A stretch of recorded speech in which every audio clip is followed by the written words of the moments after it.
Breaking news from Washington, D.C., where Secretary Rubio has designated Iran as a state sponsor of wrongful detention, encouraging all Americans to leave Iran. This includes Iranian Americans immediately. And President Trump commented on the negotiations and whether there would be an attack. So I think this is important as the White House has recognized the horrific acts the Islamic regime has conducted towards the Iranian people, many of which you've seen me share here from my perspective as a neurosurgeon in an attempt to be their voice. Now, this designation is a new sanction category as well as a diplomatic label, and it's different from the state sponsor of terrorism list, which Iran has been on for years. This Islamic regime has had a long ongoing pattern of imprisoning citizens and using them as a bargaining chip. And I don't think this current administration is going to put up with it. So let's look at what Marco Rubio said. Today, I am designating Iran as a state sponsor of wrongful detention. When the Iranian regime seized power 47 years ago, Ayatollah Khomeini consolidated his control of power by endorsing the hostage taking of the US embassy staff. For decades, Iran has continued to cruelly detain innocent Americans as well as citizens of other nations to use as political leverage against other states.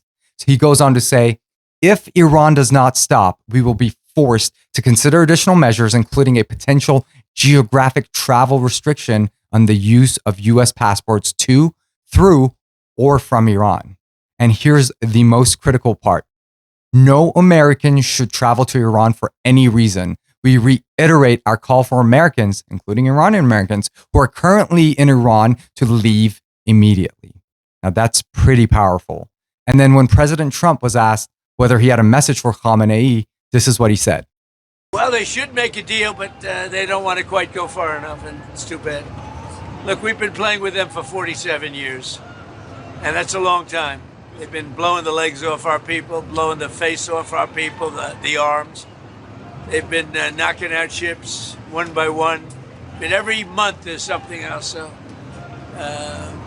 you can't put up with it too long. We're not happy with the negotiations. He was asked how much longer these negotiations would go on for and whether there would be an attack. This is what President Trump said. And we're not going to see people. We're not going to see what's happened for 47 years keep going. You know, I think that the collective voice of the Iranian people has been heard.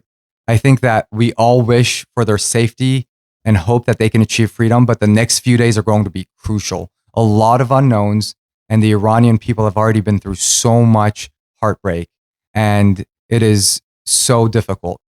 All eyes are on Iran, and we pray for their safety and freedom.